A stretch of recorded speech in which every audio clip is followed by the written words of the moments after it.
मन के चार तल हैं: चेतन, अचेतन, सामूहिक अचेतन और सामूहिक चेतन।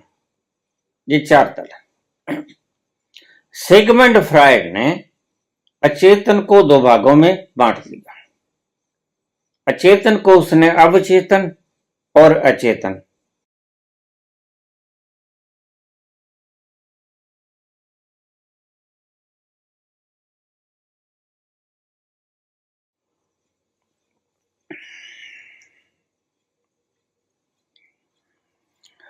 नमस्कार बाबा जी।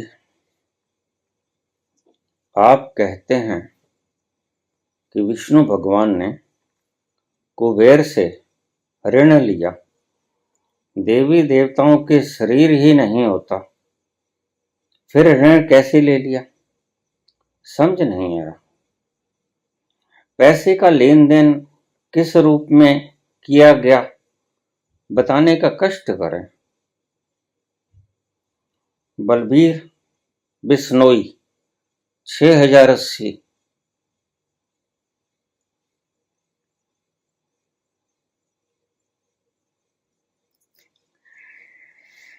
मैं ऐसे ही थोड़ा कहा करता हूं।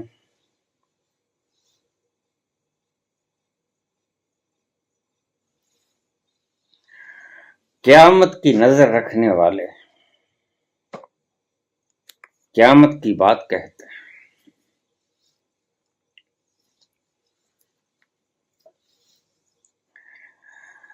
अब बड़े मजे की बात है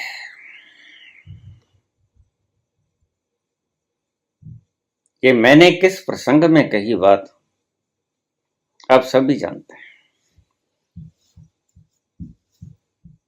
या तो सुनने वाले नए होंगे या फिर बुद्धि से सुना होगा। अब इनका क्या जवाब है? पैसे का लेन देन कैसे हुआ बता देता हूं। डॉलरों में हुआ, पैसों में हुआ, जेन में हुआ, रूबल में हुआ, रुपयों में हुआ। बता दूं। और ये कहते हैं कि देवताओं के शरीर तो होता है।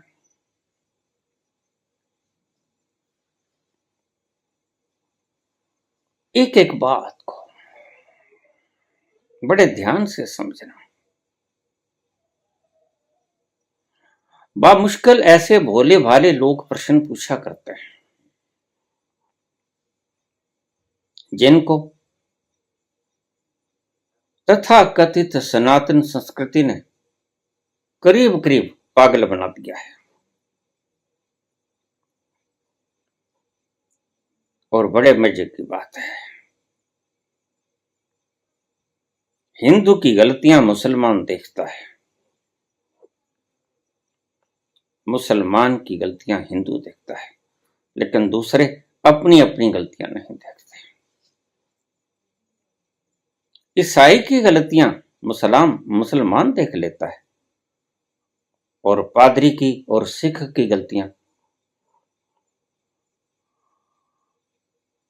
पारसी देख लेता है। ऐसा ही चलता ही जाता है। ऐसा कभी नहीं हुआ कि प्रत्येक ने अपनी गलती निहारी हो। अगर यही कला आ जाए, अपनी गलती को ढूंढने की, अपनी गलती को देखने की, तो बात बन जाए। कबीर का एक बड़ा सुंदर शब्द है, उनके अर्थ गलत ले लिए गए, यद्यपि बड़े डायमेंशन से कबीर ने ये शब्द बोले। कबीर कहते हैं, निंदक नियरे राखिए, आंगन कुटी छवाए, बिन साबन वारी बना, सगला मैल धुल जाए। जो निंदा करने वाला है उसको तो घर में आसन बिछा के पास ही बिठा लो, तुम्हारे सारे मैल धो देगा। क्या अर्थ था इसका? दूसरे वाले को त्रुटियां दिखती हैं, तुम दूसरे वालों की त्रुटियां देख सकते हो, मजा तो तब आए अगर मैं अपनी त्रुटियों को देख सका, अगर तुम अपनी त्रुटियों को देख सके। हिंदू हिंदू की त्रुटियों को देखे, ऐसे ही सब धर्म अपनी अपनी त्रुटियों को देखें तो क्रांति संभव है, अन्यथा क्रांति इस धरती पे कभी नहीं होगी।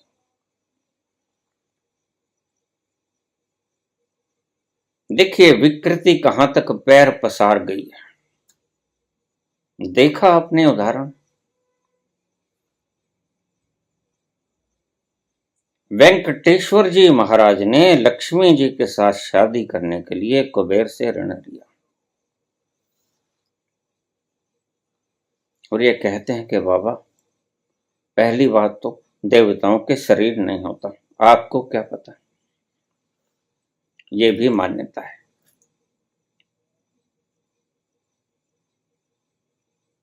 अगर मैं कहता हूं कि बिना जाने बिना देखे उस अज्ञात का प्रचार प्रसार करना महापाप है, तो इसमें कुछ गलती नहीं। यह महापाप तो हुआ है। जिसने भी ये गाथाएं बनाई, पुराण बनाए, कहानियां बनाई, वो चाहे किसी भी धर्म की क्यों ना हो, किसी धर्म विशेष की बात मैं नहीं कर रहा हूं, सारे धर्मों की बात कर रहा हूं। यहां आवा ही ऊत है।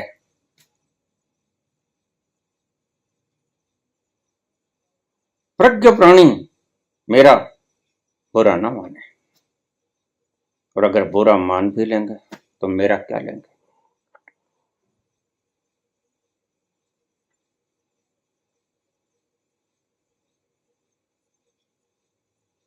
आपके ही फैलाए हुए ये दुष्ट चक्र मानवता को कहां ले जाएंगे आपको मालूम नहीं।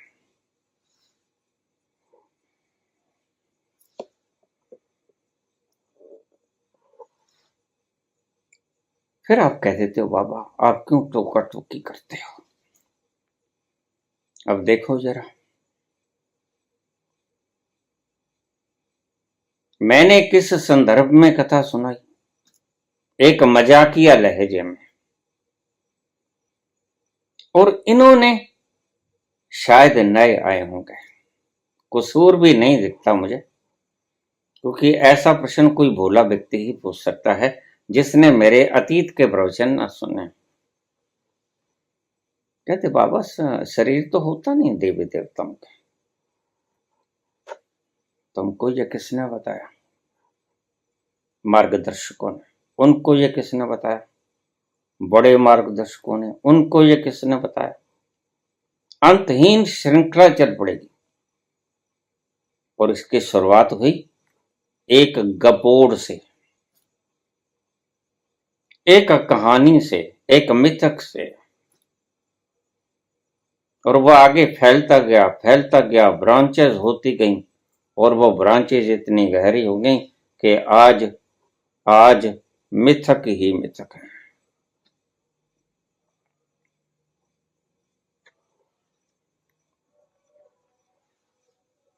अब इन्हें ये भी बताना पड़ेगा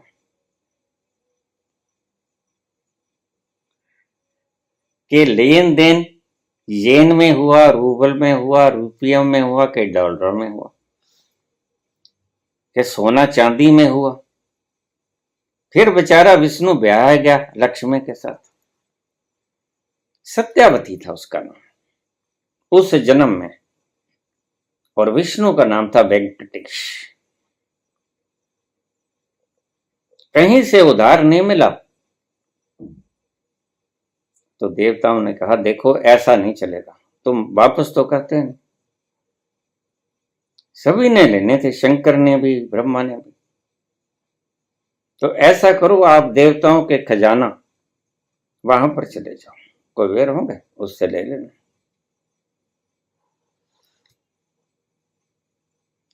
आपका चुकाने का इरादा है क्या?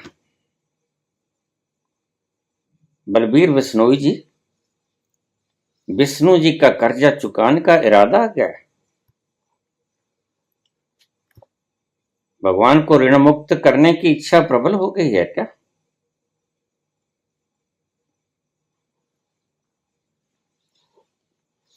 ऐसे ही मैं नहीं कहा करता, परिणाम आपके सामने है। मैं क्यों कहता हूं शास्त्रों में मत उलझो। शास्त्रों में उलझोगे तो परिणाम ऐसे ही आएंगे, दुष्परिणाम।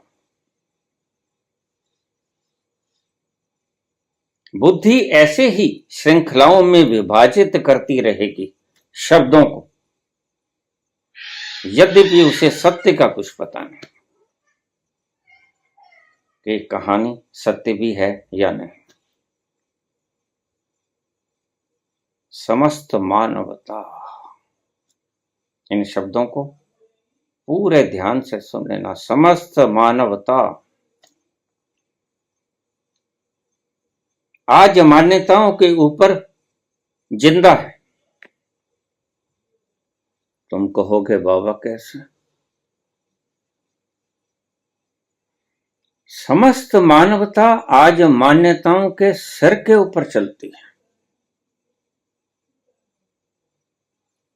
जो कहता है कि परमात्मा नहीं है, उसकी भी मान्यता है। वो मार्कस हो, नीत्शे हो, स्टालिन हो, माओ हो, मुसोलिनी हो, चारवाक हो, मान्यताओं के आधार पर चलती है सारी सृजना। और जो आस्तिक है वो भी मान्यताओं के आधार पर चलता है। क्या कोई धरती के ऊपर ऐसा मानव हाथ उठा के कह सकता है कि मैंने विष्णु के दर्शन?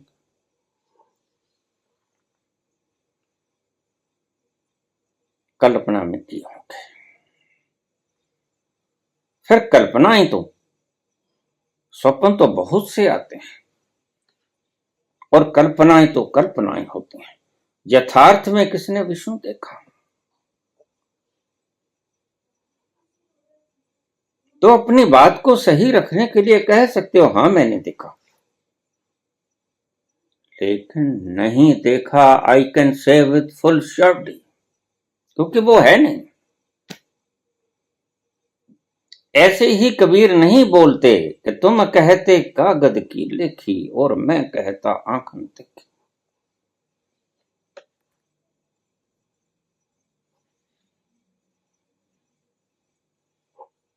तो ये कहानी थी, अब इन्होंने तो रकम गना ली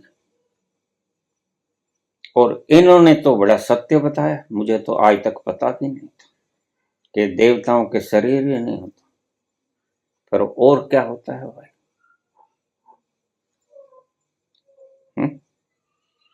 देवताओं के शरीर नहीं होता। तो इंद्र कौन है भाई? तो इंद्र देवता है और देवताओं के शरीर नहीं था तो क्षमा करना, फिर उसने अहिल्या के साथ बलात्कार कैसे किया?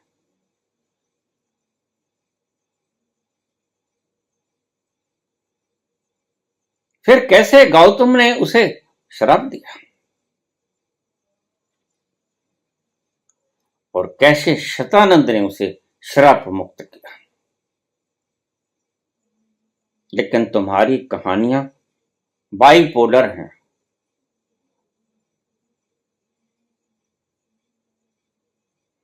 ये सिर्फ 2 डायमेंशन नहीं, मल्टी डायमेंशन है।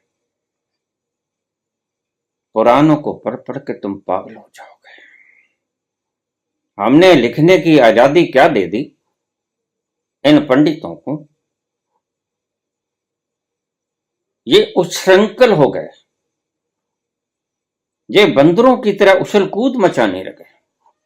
जो मन में आया वो लिख दिया, क्योंकि मान लेना था हमने हम गुलाम थे, और फिर इनका जो ठीक लगा वो लिख दिया। लेकिन सब गपोड़ था, कोई सच्चाई नहीं थी।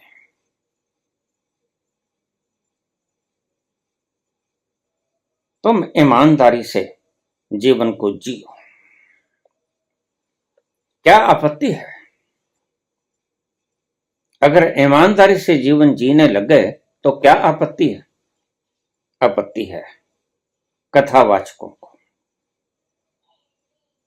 राम की कथा सुनाएंगे, कृष्ण की कथा सुनाएंगे, राधा की कथा सुनाएंगे, जानते नहीं राधा हुई भी कि नहीं, कृष्ण हुए भी कि नहीं हुए, राम हुए भी कि नहीं हुए, सीता हुई भी कि नहीं हुई, कुछ नहीं पता।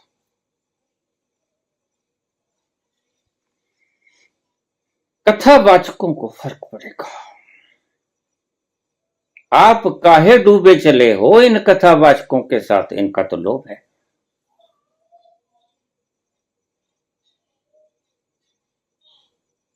इनका तो कोई ना कोई निहित स्वार्थ है।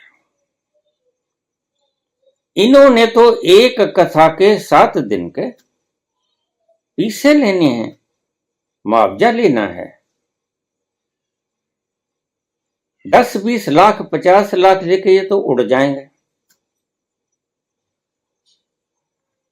और आप इस गंदगी को जीवन भर ढोते रहोगे। बस इसी चीजों से मैं डरता हूं। इसलिए मैं तुमसे कहता हूं कि इन कथाओं में मत जाया करो। अध्यात्म के नाम के ऊपर बिल्कुल फूहड़, अध्यात्म के नाम के ऊपर जीरो, ये लोग तुम्हें अध्यात्म का ज्ञान देते हैं। अब क्या किया जाए? तुम्हें कहानियां मीठी बड़ी लगती हैं,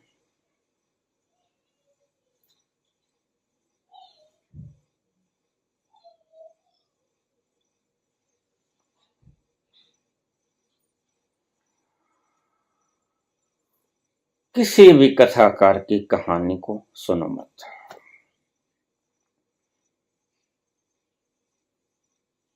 मैंने ऐसे लोग देखे हैं, मैंने देखे हैं, जो बाजार में से कर्ज उठाकर जागरण कराते हैं, जगराता माता का, और सारी रात गला पाड़ते हैं। और मैं अच्छी तरह से जानता हूं,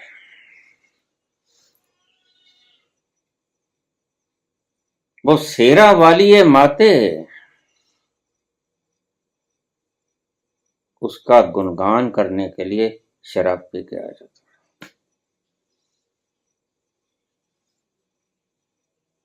और फिर गला फाड़ते हैं। ऐसे तो गला फटता नहीं। किसी का कोई निहित स्वार्थ है, किसी का कोई निहित स्वार्थ है। ऐसे कौन जागता है सारी रात उल्लुओं की तरह, आंखें पाड़ पाड़ के?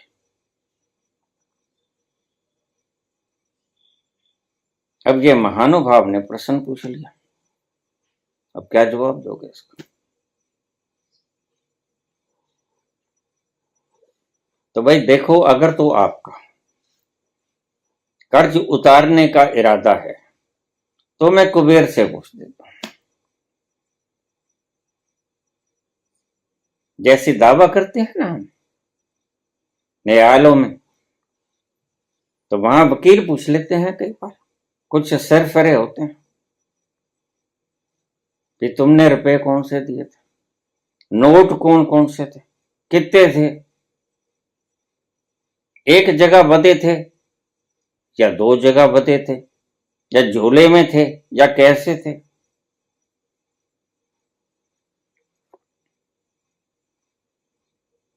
अब विस्तृत विवरण चाहिए, और कहानियों का कोई विस्तृत विवरण होता नहीं। कहानियां तो सिर्फ मन परचावा है, और ये आपके मनों का परचावा किया गया है। आपके द्वारा किया गया, आपको किया गया मनोरंजन आपने सत्य समझ लिया, गलती खा गए। उनका तो स्वार्थ था।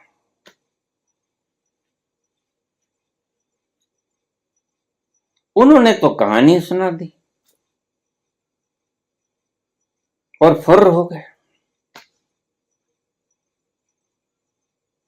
आप क्यों बैठे उल्लू की तरह आंखें पड़ पड़ के देखते?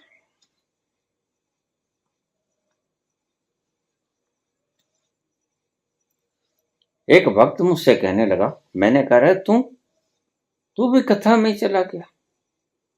कहता हाँ बाबा, मैं भी चला गया। मैंने कहा तू काहे चला गया? तू यहां तो कहता मैं मानता मानता है नहीं।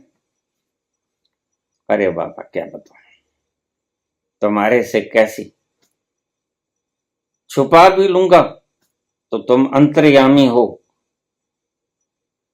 अंत सके घट घट की जानत, भले बुरे की पीर पहचानत। और मैं ठहाका मार के हंस पड़ा। मैंने कहा फिर भी तुम बताओ तो, मैं तो नहीं जानता, तुम बताओ। अरे बाबा मुझे ये कथा करने वाली अच्छी बड़ी लगती है। सबके अपने अपने निहित स्वार्थ होते हैं, किसी का कोई स्वार्थ होता है, किसी का कोई स्वार्थ होता है। स्वार्थ अलग अलग है, और मैंने एक शब्द पहले कहा, इसको आप अलग से रख लेना। सारा संसार मान्यताओं के ऊपर चल रहा है, अंधेरे में।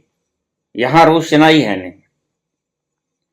यह मत समझना कि यहां मार्कस रोशनाई में है और भगत अंधेरे में है, या भगत रोशनाई में है और मार्कस अंधेरे में है। नहीं, यहां दोनों अंधेरे में है। जो कहता है नास्तिक, उसको पक्का पता नहीं। जो कहता है आस्तिक, उसको पक्का पता नहीं। आस्तिक ने देखा नहीं, नास्तिक ने ढूंढा नहीं, दोनों अव्वल सिरे के मूर्ख हैं और दावे करते हैं हां ऐसा है, हां ऐसा है। अगर किसी दो व्यक्तियों को शास्त्रार्थ करता पाओ तो वहां से खसक जाना। क्यों? पक्का है, मैं स्टैंप लगा देता हूं कि दोनों अज्ञानी हैं, दोनों अज्ञानी। बहस करेंगे ही अज्ञानी, ज्ञानी कभी बहस करेंगे नहीं करेंगे। वो भी जानता है, वो भी जानता है। तुमने भी देखा है ताजमहल, मैंने भी देखा है ताजमहल, फिर हम बहस काहे करेंगे? तुम भी जानते हो, जरा जरा तुमने भी अवलोकित कर दिया और जरा जरा मैंने भी अवलोकित कर दिया, फिर बहस काहे की?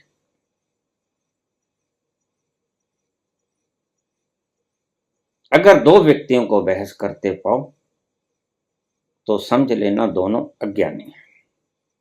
इनमें ज्ञान की कोई अंश बाकी नहीं है, अब ये मूर्ख हैं।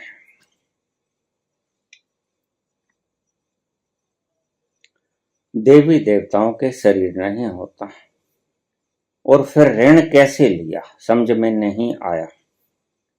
पैसे का लेन देन किस रूप में किया बताने का कष्ट करें। कई रूप हैं कातिल, कहीं दीप जले कहीं दिल, आ देख ले आकर परवाने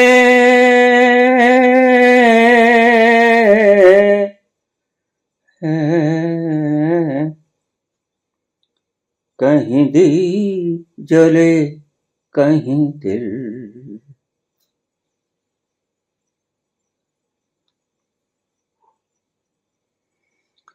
दुश्मन है हजारों यहाँ जान के, यहाँ मिलना नजर पहचान के।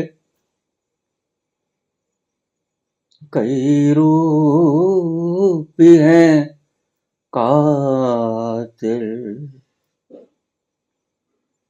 कई रूप भी हैं कातिल।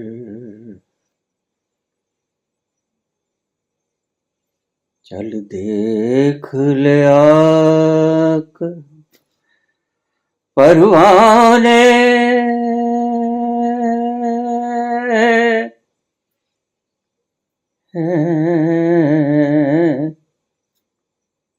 कहीं दीप जले कहीं दिल। तेरी कौन सी है मंजिल, जरा देख ले आकर परवाने।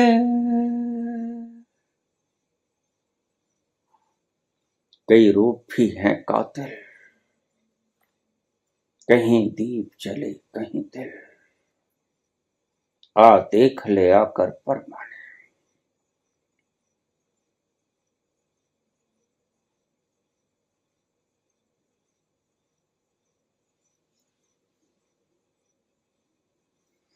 तुम धोखा मत खा जाना, ये रूप कातिल है।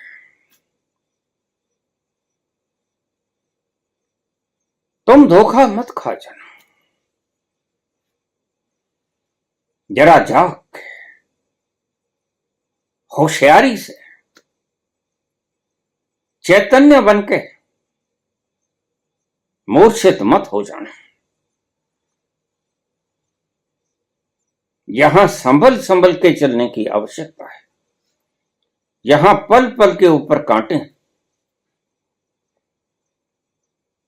यहां पल पल के ऊपर कठिनाइयां हैं, कंच बिखरे पड़े हैं सब तरफ, पांव को जख्मी कर देंगे।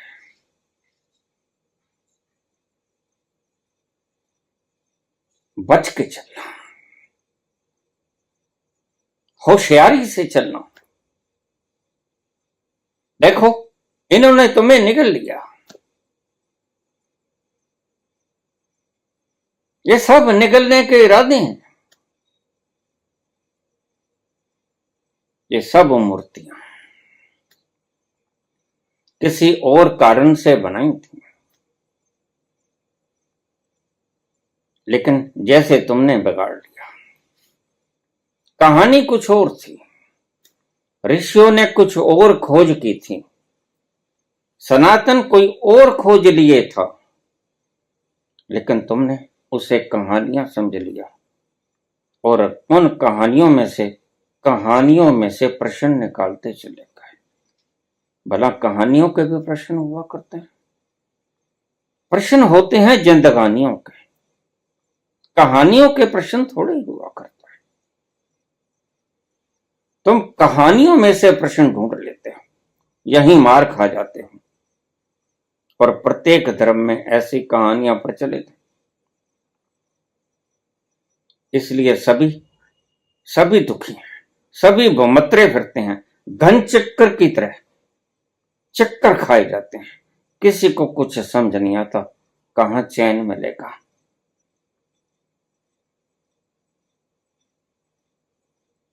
कहां शांति मिलेगी,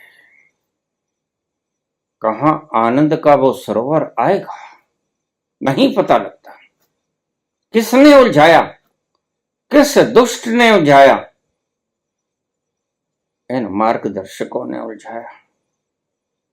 संतों ने खोजें कुछ गलत ना की थी, संतों की खोजें बिल्कुल ठीक थी। तो विकृति कहां आ गई? विकृति आ गई अर्थ करने वालों में से, अर्थ का अनर्थ कर दिया। वहां विकृति आ गई।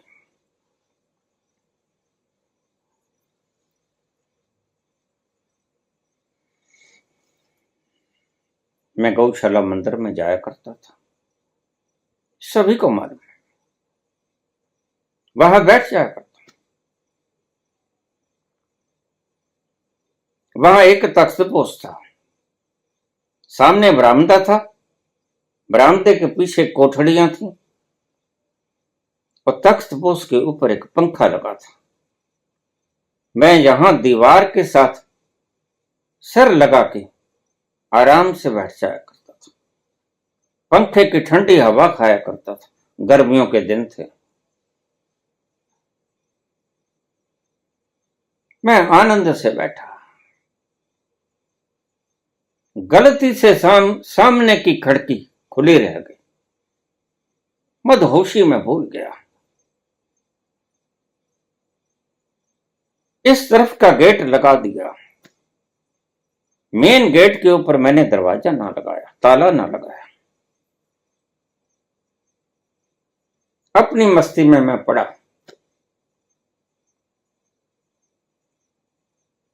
मैं क्या देखता हूं,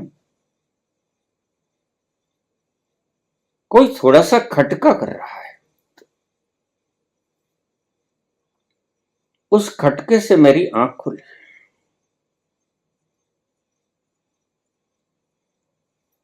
मैंने देखा सामने एक विवाहिता लड़की खड़ी है। मैंने कहा, है तुम कहां से आ गई, दरवाजे तो बंद है। नहीं दादा, दरवाजा खुला है, सामने वाला। मैंने देखा सामने वाला दरवाजा खुला था।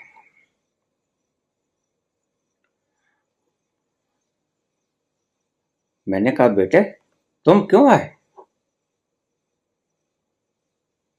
उससे बोली, दादा मेरे सिर में पीड़ा बहुत होती है। फिर कोई दवा बतला दूं? नहीं नहीं, दवा नहीं। फिर बस तुम थोड़ा सा हाथ लगा दो सिर के ऊपर।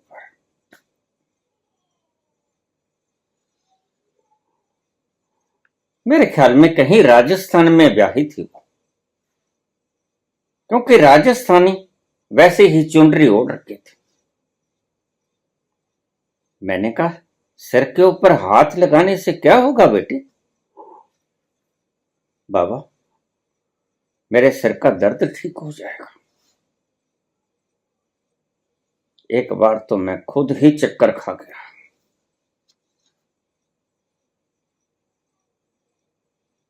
ये एक संस्कार है कि ब्राह्मण का छोटा बच्चा भी हो उसे दादा ही कहते हैं, ब्राह्मण बड़े भी हों उसे भी दादा कहा जाता है। यह एक परंपरा है और आज तो ये संस्कार बन गया है। मैंने कहा, बेटी इससे क्या होगा? कहती, बस आप हाथ लगा दो, मेरे माथे के ऊपर से हाथ फेर दो, मैं ठीक हो जाऊंगी। हद हो गई, तुझे कोई सपना आया? तुझे कोई किसी ने बताया? पुत्री तुम्हें किसी ने गुमराह कर दिया। मैंने ऐसा कभी माथे पे हाथ नहीं लगाया और मैंने देखा नहीं कि किसी का दर्द छूमंतर हो गया। नहीं दादा, मैं ठीक हो जाऊंगी।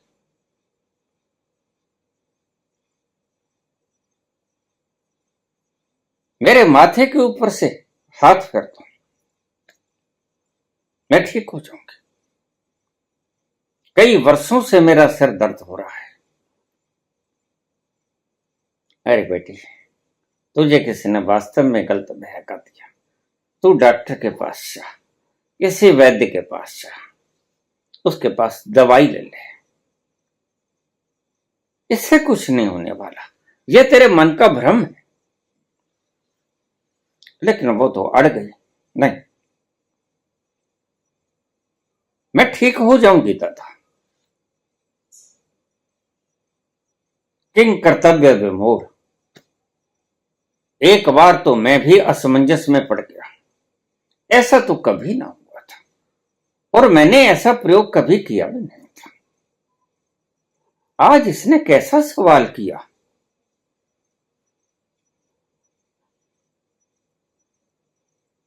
इतने में 2-3 व्यक्ति और भी आ गए पानी भरने के लिए। वहां नलका चलता था वाटर वर्क का, वहां से पानी भर लिया करता था। एक बड़ी सी होदी थी, वहां से पानी ले जाते। वह बाजिद खड़ी रही। मेरे माथे के ऊपर से हाथ फेर दो, मैं ठीक हो जाऊंगी। हद हो गई। तुमको किसने कहा बेटी? तुम्हें या तो सपना आया या तुमको किसने गुमराह कर दिया। ऐसा कभी हुआ तो है नहीं। मैंने कभी आजमाया तो है नहीं। बाबा दादा, आपने आजमाया हो ना आजमाया हो, मेरे सिर के ऊपर से हाथ फेर दो। कई वर्षों की मुसीबत ठीक हो जाएगी। आपका कुछ नहीं बिगड़ेगा। अरे बाबा, आज तो बड़े संकट में फंसे।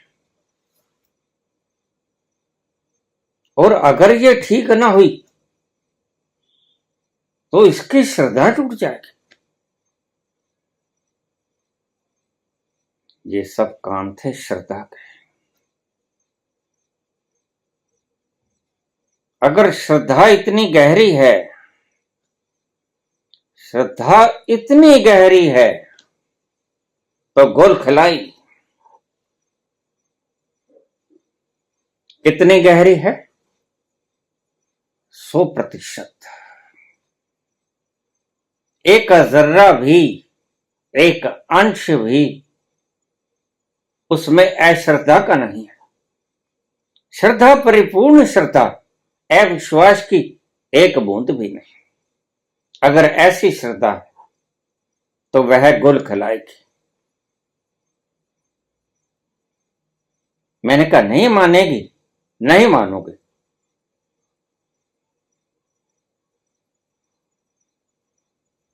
बस थोड़ा सा हाथ फेर दो। बहुत वर्षों से तकलीफ झेल रहे हैं, चस चस करती हैं नाड़े। दवाई बूटी तो बहुत ले लिए, दादा कहीं से आराम नहीं पड़ा। तो फिर तुम्हें कोई भगवान बता गया? बस ऐसा ही समझ लो। बस तुम जरा हाथ फेरो।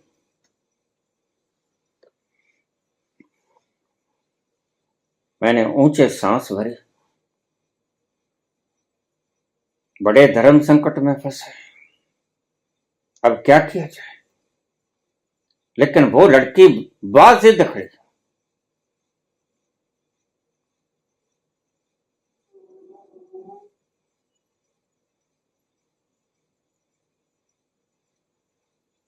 मैंने अपना हाथ उठाया। उसकी जिद के आगे मुझे झुकना पड़ा। हाथ उठाया और मैंने उसके सिर के ऊपर से फेर दिया। तत्क्षण वो वहीं बैठ गई, उस तख्त पोस के नीचे जमीन पर।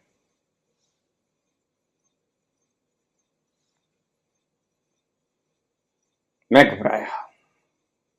ये क्या हो गया? आंखें बंद कर ली।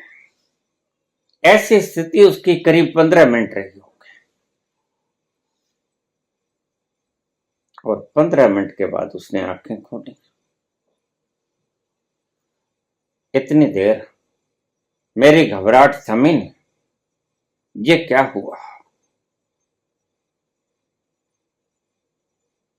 यह वाक्य करीब 76-77 के करीब का है मेरी दृष्टि में। उठी, कहती दादा मेरा सिर दर्द बिल्कुल ठीक हो गया। और अब इसके बाद कभी सिर दर्द होगा भी नहीं। अरे राम, ये क्या चमत्कार है, मुझे तो खुद ही नहीं पता। और इसको मालूम कैसे पड़ गया, और फिर ये कहती कि मैं ठीक हूं। वाह कमाल।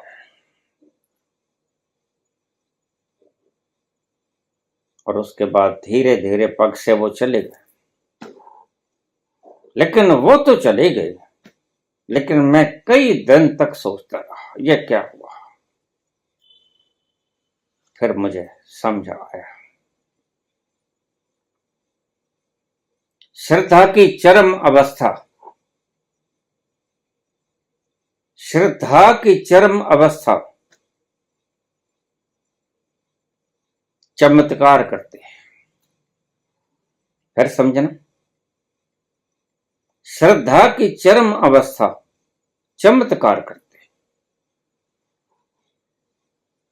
अगर आप किसी के पास जाते हो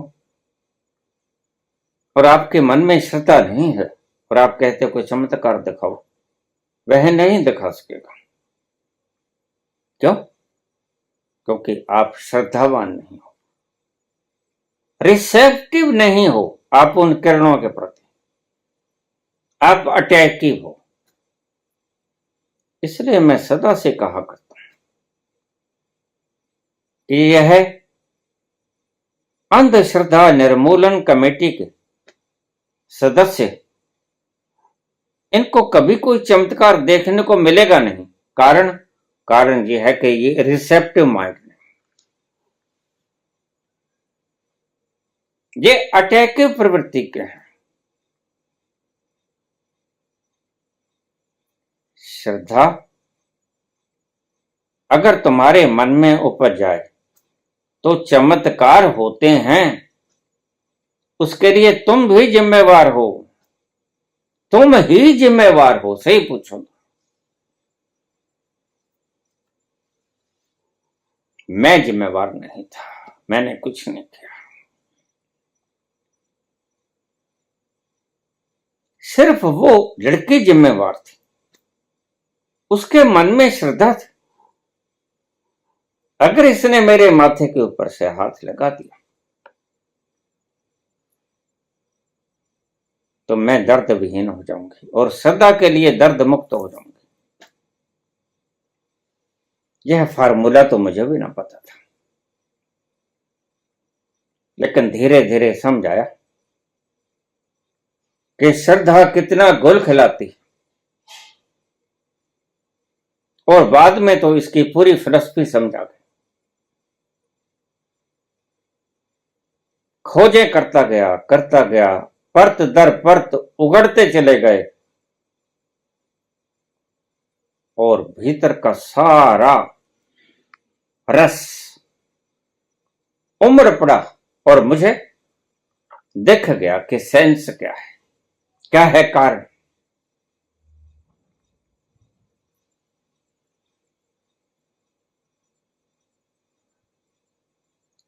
यही था, किसी भी चीज के ऊपर श्रद्धा करो,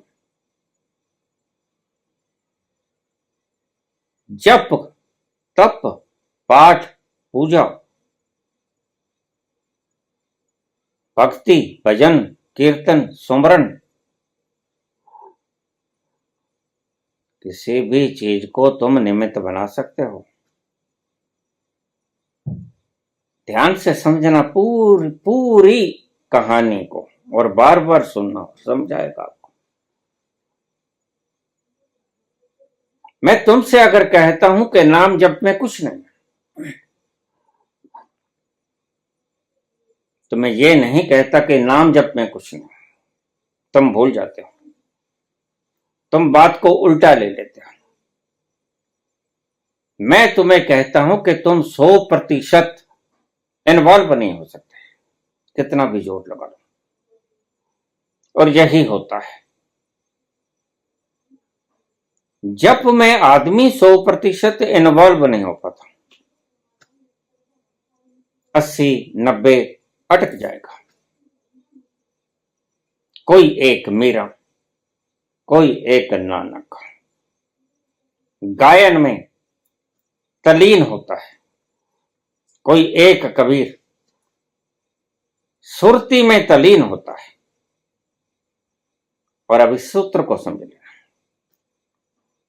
जो परिपूर्ण रूप से तल्लीन हुआ, जो परिपूर्ण रूप से तल्लीन हुआ और इतना तल्लीन हुआ कि उसने अपना आपा मिटाकर शून्य हो गया, उस परवाने की तरह जो क्षमा के भीतर खो गया और उसका सुराग भी न मिला।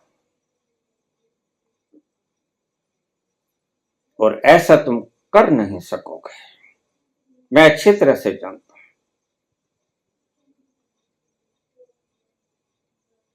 इसलिए मैं निषेध करता हूं।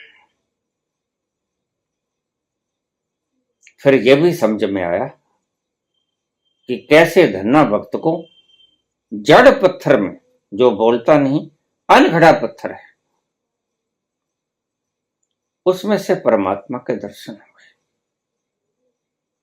फिर मुझे यह भी समझाया कि ये जो मंदिर में मूर्तियां रखी गई थी गढ़ के सुंदर चित्रकारी करके, उनके भीतर का गहरा रहस्य क्या था ये नहीं पता कि किस रूप पे तुम्हारी श्रद्धा हो जाए। ये ठीक है,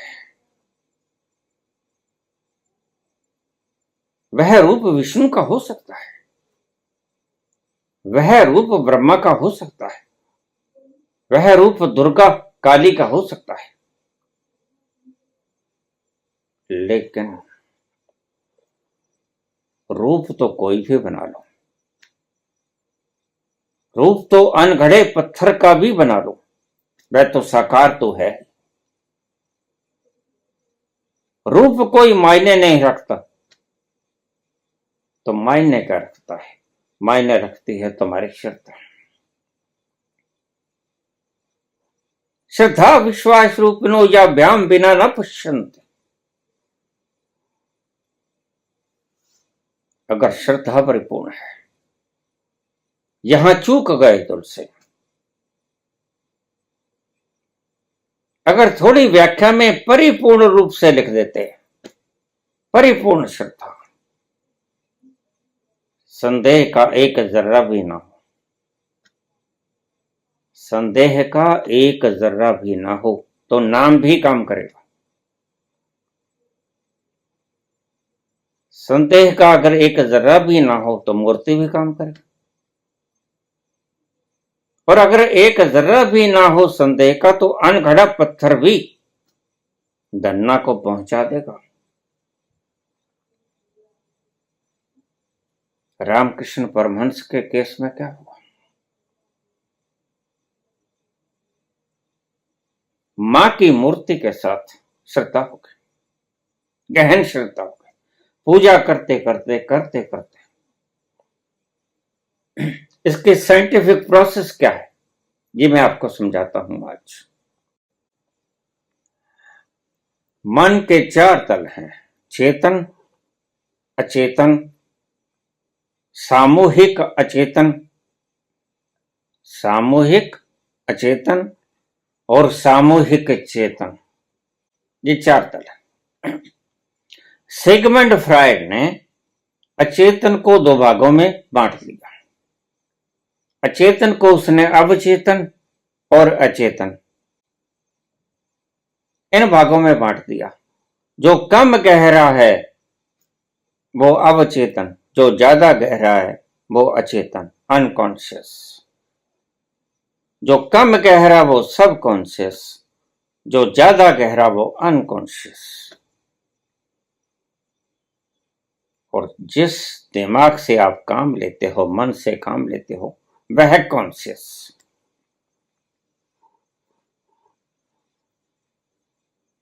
हम कॉन्शियस में अपने न्यूरॉन्स में किन्हीं मान्यताओं को जमा लेते हैं,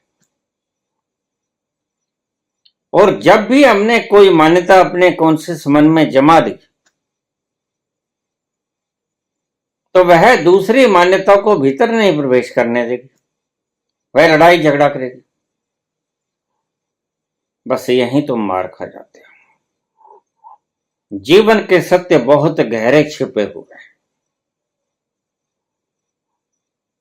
जीवन के सत्य बहुत गहरे छिपे हुए हैं।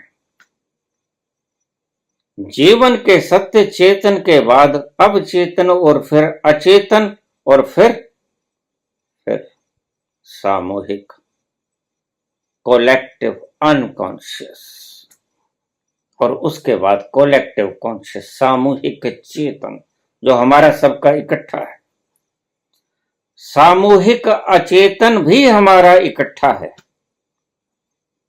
ध्यान से समझना, थोड़ी सी साइंटिफिक बात है तो आपको समझ आ जाएगी। मैं बोलता हूं, कुछ भी मैंने बोला, उससे पहले आपने जो भी सुना वो आपके फीड है।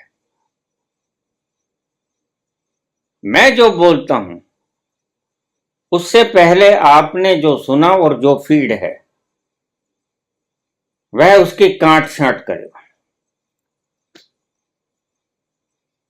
वेदर ये इन शब्दों से मेल खाता है, नहीं खाता है, क्योंकि आप उसको ऑलरेडी न्यूरॉन्स में बसाए हुए हो। वो सेंसर का काम करेगा, वो मेरी बातों को आपके चेतन से नीचे उतरने नहीं देगा। बस यही मुश्किल हो जाती है। मेरे पास लोग आ जाते हैं, बाबा मैंने 4 गुरु बना लिए। मैंने कहा क्षमा करो, बात गुरुओं की थी ही नहीं। गुरुओं की बात कहां थी? मन का सदा ही ये दोष रहा है, यह भ्रम रहा है कि मन सदा ही दूसरे के ऊपर कारण थोप देता है। गुरु ठीक नहीं मिला, इसलिए मैं पहुंचा नहीं, इसलिए मैं पहुंचे नहीं। ये गलत है, ये ठीक है। हमारी पंजाबी में कहावत है, उठ्या आप तो ना जावे, फिटे मुंह गोड्या दे। जब उठा तो आपसे नहीं जाता, और फिटे मुंह गोड्या दे, उलाहना गोडों को। कमी तुम्हारे में है। गुरु तो तुम कैसा भी ले लो, और मैं तुमसे कहता हूं जहां बैठे हो, जहां बैठे हो वहां बैठे रहना, अगर श्रद्धा है तो। वहां से मत उखड़ना, लेकिन बैठे ही मत रहना। उस श्रद्धा को दिन दूनी रात चौगनी बढ़ाए जाना, और उसको उस छोर पर ले जाना, उस शीर्ष बिंदु पे ले जाना जहां श्रद्धा 100% पूर्ण हो जाए। अगर मैं गुरुओं को निंदित करता हूं, गलत करता हूं, तो वह एक ढंग है। एक दूसरा ढंग भी है, गुरुओं को महिमा मंडित भी करता हूं। कैसे? क्योंकि जब तुम आखिर में पाओगे, संबोधि के क्षण में पाओगे, तो जर्रा जर्रा परमात्मा से युक्त मिलेगा। फिर यहां बुरा कौन, यहां भला कौन? एक ही है। उसे बुरा कह लो, उसे भला कह लो। यही उपनिषद के श्लोक कहते हैं। ईशावास्यमिदं सर्वम यत् किंच जगत्याम जगत। इस जगत के कण कण में विद्यमान है परमात्मा। फिर कौन भला है और कौन बनता है? एक नूर ते सब जग उपजा। कौन भले कौन मंद है। सभी संतों ने ऐसा देखा, पढ़ा नहीं, देखा। और अगर आप भी देख लोगे उस सत्य को, तो फिर उसके बाद पहुंचने में कोई देर नहीं लगेगी और कोई मशक्कत भी नहीं करनी पड़ेगी। आप सहजता से अपने आप चलोगे। कभी लोहे को चुंबक की तरफ जाने में तकलीफ हुई है? नहीं। क्यों? क्योंकि चुंबक खुद ही खींच लेता है लोहे को अपनी तरफ। बस तुम थोड़ा सा उसकी परिधि में प्रवेश कर जाओ, परमात्मा रूपी चुंबक की परिधि में प्रवेश कर जाओ, खींच तो बोलेगा ही। तुम बस उसकी परिधि में प्रवेश नहीं किए हो। देखिए, नाम, जप, तप, पाठ, पूजा, स्वाध्याय और भी कुछ, जो भी कुछ है, जो भी रास्ते बताए गए, वो रास्ते कौन है? वो अगर न भी हों चलेगा। ये रास्ते बनाए तो गए थे। अब इन शब्दों को ध्यान से सुनना कि तुम अज्ञात पर विश्वास नहीं कर सकते। फिर सुनो इस बात को। ये रास्ते इसलिए बनाए गए थे विज्ञान भैरव तंत्र के 112 कि तुम अज्ञात पर विश्वास नहीं कर सकते, तुम अज्ञात पर श्रद्धा नहीं कर सकते, क्योंकि अज्ञात तुमने देखा नहीं, तुम सच्चे भी हो। और तुम अज्ञात पर जब विश्वास ही नहीं कर पाते तो फिर उसकी तरफ खिंचोगे कैसे? तुम योग्य भी नहीं हो पाते। श्रद्धा विश्वास रूपिणो, श्रद्धा के रूप बन जाओ। तुमने श्रद्धा अपनानी नहीं है, श्रद्धा बनना है, श्रद्धावान नहीं बनना है। इस शब्दों को गौर से समझना। श्रद्धावान नहीं बनना है, तुमने श्रद्धा ही बन जाना है। श्रद्धा विश्वास रूपिणो, श्रद्धा रूप हो जाना है तुमने। क्या हो पाओगे? श्रद्धा रूप का अर्थ क्या है? अविश्वास का एक जर्रा भी शेष ना बचा, शुद्ध श्रद्धा बच गई। तो श्रद्धा करनी नहीं है, विश्वास करना नहीं है, श्रद्धा रूप हो जाना है, विश्वास रूप हो जाना है। ऐसा कर पाओगे? जैसे मैं तुमसे कहूं कि पारस बन जाना है, पारस का रूप हो जाना है। अगर तुम ऐसा कर पाओगे तो फिर तुम्हें उस मुकाम पर पहुंचने से कोई रोक नहीं सकता।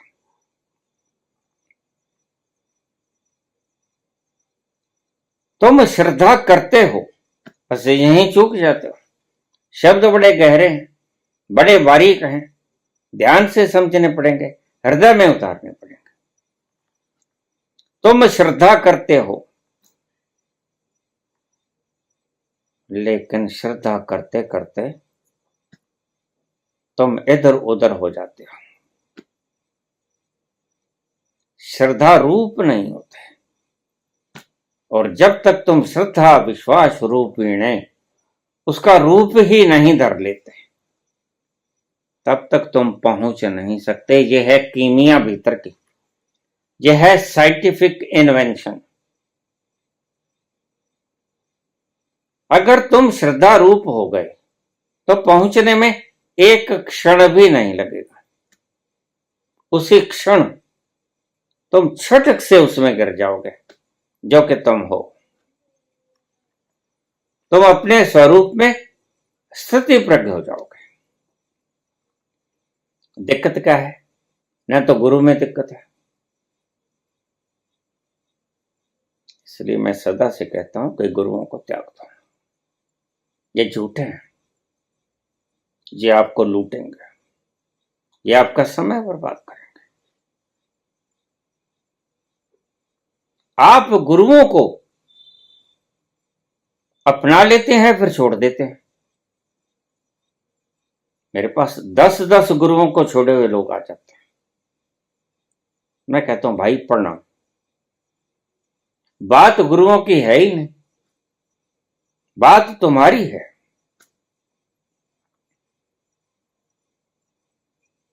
बात चुंबक की है ही नहीं, बात यह है कि तुम लोहा नहीं हो, तुम हो पीतल, और पीतल को चुंबक खींचता नहीं। तुम लोहा बनो, तुम बनो, गुरु तो चुंबक है। गुरु चाहे कोई भी है, वो बदलने की चेष्टा मत करो। असल में तुम बुनियादी सूत्र को समझते ही नहीं। मैंने बोला तो बहुत बार, तुम बुनियादी सूत्र को नहीं समझते। अगर तुम श्रद्धा के रूप हो जाओ, फिर बाहर के गुरु की आवश्यकता भी नहीं रहेगी। और यही गुरु गोविंद सिंह ने कहा। फिर कहां आवश्यकता रहती है पत्थरों की, कहां मूर्तियों की, कहां जीवंत गुरुओं की? नहीं आवश्यकता रहती। फिर तो बस तुम लोहे बन गए और भीतर वो चुंबक बैठा है, विशाल चुंबक। ये सारा चुंबक ही तो है। धरती कितना बड़ा चुंबक है, ये सारे ग्रह तारे नक्षत्र, ये सारी सृजना, सारा यूनिवर्स, गैलेक्सीज, ब्लैक होल, ये सब चुंबक है। और चुंबकीय शक्ति ही तो वो है, इसे ही तो एनर्जी कहते हैं। नाम अलग अलग दे दिए गए, वह चुंबकीय शक्ति है। यही कारण है कि प्रेम में तुम खींचे चले जाते हो, वह प्रेम है। प्रेम खींचता है, प्रेम चुंबक है। और तुम प्रेम की तलाश में मारे मारे फिरते हो। किसी प्रेमी को देखना कैसे मजनी रातों रातों में मजनू पेड़ों को गलवकड़ियां डालकर रोता है, आंखों में आंसू होते हैं। कैसे ही रोती है रांझे को याद करके। तीदो नी मैनू आखो रांझा, हीरे ना आखे कोई। रांझण रांझण कर दी, मैं आपे रांझण हो। प्रेम में ट्रांसफॉर्मेशन हो ही जाता है, उसकी फिक्र मत करना। पहुंचने की फिक्र मत करना, होने की फिक्र करना। तुम लोहा हो जाओ। चुंबक तो सब जगह मौजूद है, कहां नहीं मौजूद बताओ? सब जगह चुंबक ही चुंबक है। वह ईश्वर चुंबक ही तो है। ईश्वर प्रेम है और प्रेम चुंबक है। ईशावास्यमिदं सर्वम यत् किंच जगत्याम जगत। और ऐसी कोई जगह नहीं जहां पर वो ईश्वर नहीं है, वो चुंबक नहीं। यही शब्द कहा, नाम एक चुंबक है। और तुम तो नाम को जपने लग गए। और बाबा कहते हैं जेता किता तेता नाम। वह जो ईशावास्यमिदं सर्वम यत् किंच था जगतयाम जगत, उसी को नाम कहते हैं बाबा। जेता कित्ता तेता नाव, जितना पसारा है उसको नाम कहते हैं बाबा। जपजी साहब को 28 मिनट में पढ़ने वाले ग्रंथी जनों, मैंने नामे नाही को ठाम। नाम के बिना कोई ठाम नहीं। यानी वह सर्वव्यापक है, सब जगह मौजूद है, उसी को नाम कहते हैं। लेकिन क्या करें, अगर तुमने अर्थ के अनर्थ कर लिया तो कोई क्या करे, बस इसलिए तो दुखी दुखी फिर रहे हो। तभी तो कहीं ठिकाने लग नहीं रहे, तभी तो कहीं पहुंच नहीं पा रहे, तभी तो इतने दुखित अवस्था में मारे मारे फिरते हो। कहीं तुम्हें ठोर ठिकाना मिलता नहीं। क्यों? क्योंकि तुमने अर्थों के अनर्थ कर लिया।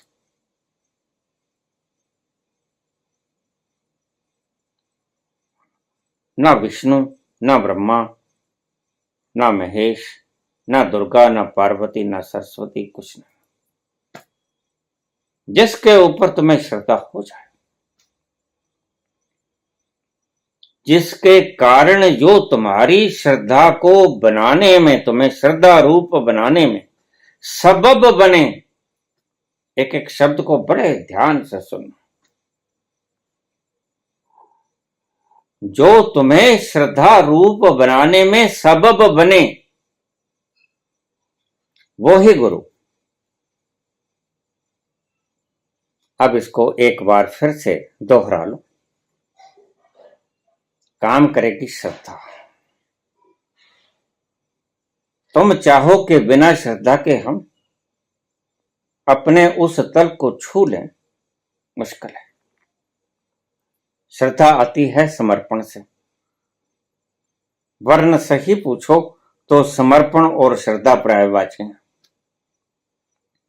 जिसने समर्पण किया उसमें श्रद्धा जन्मी, और जिसने श्रद्धा जन्मी उसमें समर्पण हुआ। कोई फर्क नहीं, अल्फाज का फर्क, लफ्जों का फर्क है। गुरु महत्वहीन है। ये जो कहते हैं तुम्हें कि आखिर में हम आएंगे, सचखंड लेके जाएंगे, अगर तुमसे पहले ये चले गए तो क्या होगा? फिर कौन लेके जाएगा सचखंड?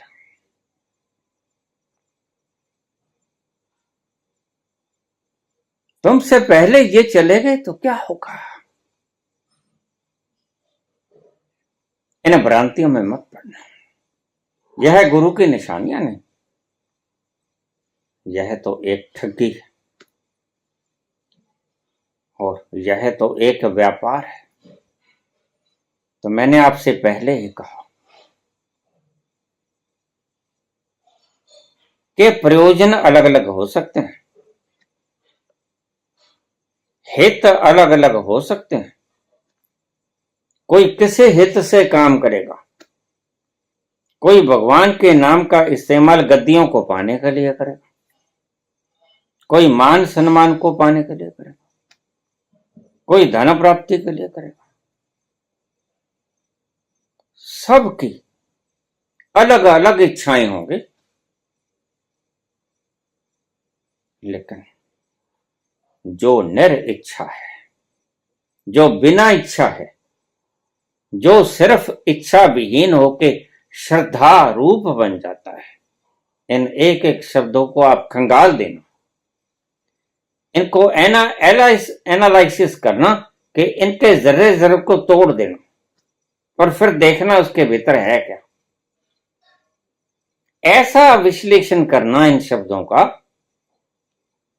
कि तुम श्रद्धा रूप हो जाओ, श्रद्धा की जीवंत मूर्ति, नखालस, जिसमें कोई अशुद्धि न हो। तो तुम पाओगे जैसे ही तुम श्रद्धा रूप हुए, तैसे ही ना तो गुरु की आवश्यकता हुई, ना कुछ करने की आवश्यकता हुई। कोई मशक्कत नहीं, कोई रास्ता नहीं, कोई मार्ग नहीं, कोई विज्ञान भैरव तंत्र नहीं, किसी तरह का कोई फार्मूला नहीं। इसलिए बाबा कहते हैं, जोर ना जुगती छूटे संसार। इस संसार से मुक्त होने के लिए तुम्हारी किसी जुगती में कोई जोर नहीं है। पढ़ के तो देखो। जपजी का पाठ करने वालों 28 मिनट में जपजी को पढ़ के तो देखो, इसको गले से नीचे हृदय में उतार के तो देखो। यह ऐसा अमृत है जो एक बार कंठ से नीचे उतर जाए वो आपको परिवर्तित करके रहेगा ही रहेगा। जरा थोड़ा इसको गले से नीचे उतार, इसको सिर्फ खोपड़ी के भीतर मत रखो।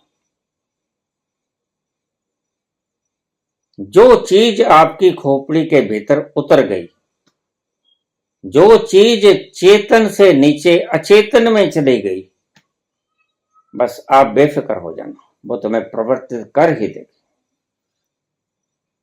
तुम्हारा चेतन एक पहरेदार की तरह बैठा है, एक चौकीदार की तरह बैठा है। वह भीतर जाने नहीं देता,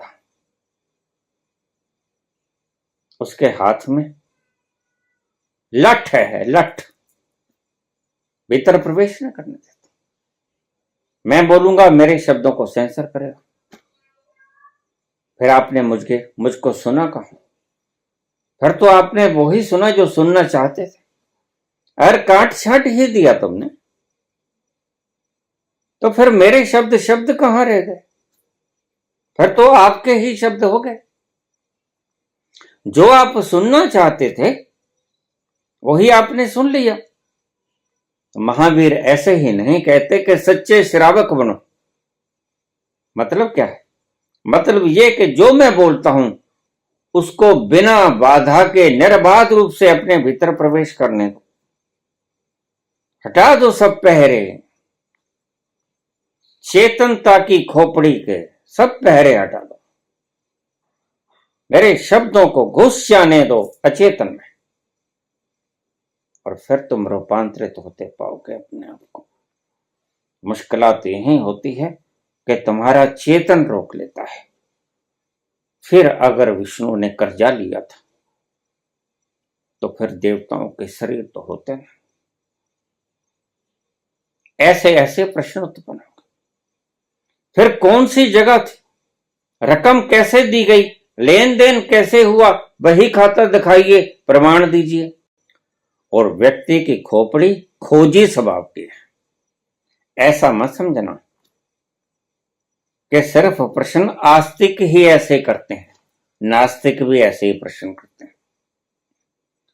जिसने मान लिया कि परमात्मा है नहीं, वह आगे की आगे खोजें करते जाएगा। फिर कोई कहेगा वह मर गया, गॉड इज डेड, मैं उसको दफन करके आया हूं। ये भी आगे की आगे खोजें करते रहेगा, और तुम भी आगे की आगे खोजें करते रहना कि वो है तो फिर कहां पर उधार दिए थे।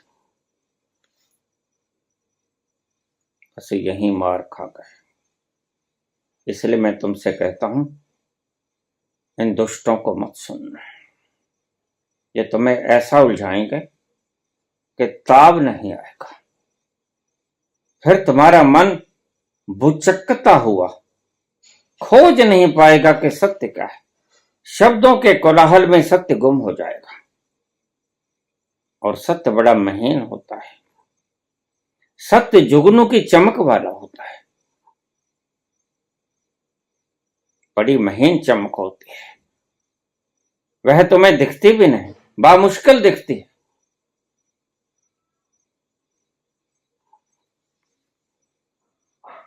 श्रद्धा विश्वास रूप में इस शब्द को याद रखना, आज के मोरल की तरह। तुमने श्रद्धा करनी नहीं, तुमने विश्वास करना नहीं है, यह थोड़ा मुश्किल पड़ेगा। या भ्याम बिना न पश्यन्ते, बस इन दो शब्दों को याद रखना। श्रद्धा विश्वास रूपिणो या भ्याम बिना न पश्यन्ते।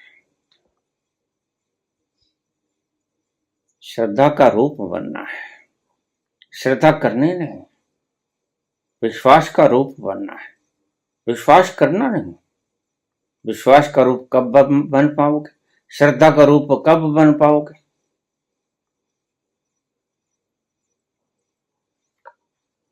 धीरे धीरे खिसकते जाओ। तुम्हारा लोहा उस चुंबक की तरफ बढ़ता जाए। धीरे धीरे खिसकते जाओ।